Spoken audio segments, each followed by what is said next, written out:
Strengthening our partnership with India, and I'm speaking about Europe, should be a cornerstone of Europe's foreign policy. And this is certainly true for my country.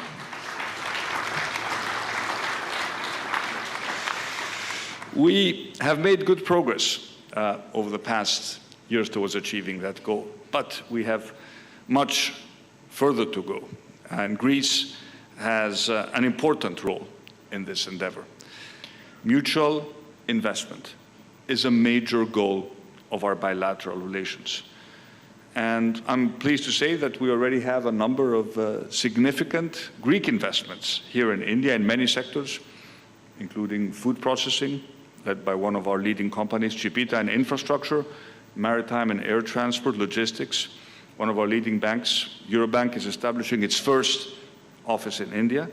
But India is already investing heavily in Greece's infrastructure, including the construction of the new airport by GMR on my home island of Crete.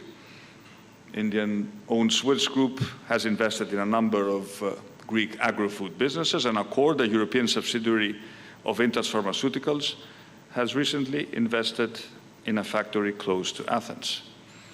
The volume of our bilateral trade is on an upward trend, but we have agreed with Prime Minister Modi that we need to do much more, and we need to set a target to double it by 2030.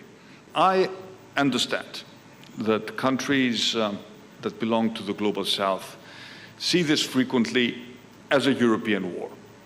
And I hear all too often that we Europeans do apply double standards, focusing on Ukraine at the expense of wars and crises in the rest of the world. And maybe there is truth in that allegation. But I would like to make the point here in Delhi that Ukraine is much more than a local war on European soil. It is a brutal challenge to international stability and the international rules-based order that India has supported and has every interest in maintaining.